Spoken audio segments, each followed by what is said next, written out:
Esse é um remédio fantástico, mas ele é um remédio fantástico para um pequeno grupo de pessoas, tá?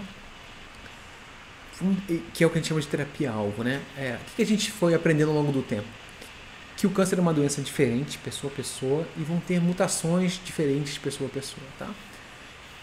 Esse grupo de pesquisadores era uma pequena companhia de biotech, né? Eles identificaram que existia uma fusão de um gene que chama NTRK, é NTRK, tá? E essa fusão é uma coisa super rara. Ela acontece em meio a 1% dos casos de câncer. Então uma pessoa em cada 200, ou uma pessoa em cada, entre uma em cada 200 e uma em cada 100, que a gente vai identificar essa mutação que é NTRK. Tá? É fusão na realidade. Uma pequena diferença, mas assim, esse alvo molecular, tá? Pode acontecer em qualquer doença, mas é super raro. Ele é bastante mais comum em um carcinoma, um tipo de câncer de glândula salivar, alguns tipos de tumor pediátrico, tá? Mas pode acontecer em qualquer coisa. E existe esse remédio que chama larotrectinib, tem vários agora, né? Mas tem o larotrectinib, que ele inibe essa proteína de fusão do NTRK. E a taxa de resposta, quer dizer, a chance de funcionar é gigante.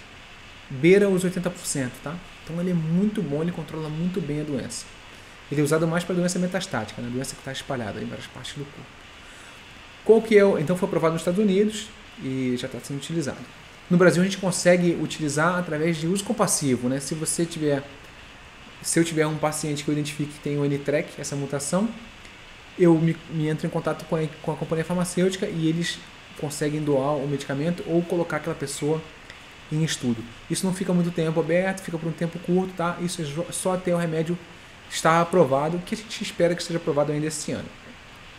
Então, qual é o problema maior? É a gente descobrir quem tem o NTRK, a mutação, porque é um exame que não é um exame de rotina, é um exame caro e é um exame que tem uma baixa chance de ser positivo, tá? Então a gente está, como comunidade científica, comunidade médica, pensando o que a gente tem que fazer com esses alvos. Não é o único alvo que a gente tem hoje, né, para remédio. A gente tem NTRK, tem estabilidade microsatélite, talvez as mutações do BRCA como mutações que, se a gente encontrar em qualquer doença, que seriam eficientes para qualquer... O remédio funcionaria, tá? Aprovado mesmo, a gente só tem o pembrolizumab para instabilidade microsatélite e o larotrectinib. Mas nos parece que, quando tem mutação do BRCA, os inibidores de PARP também seriam bons.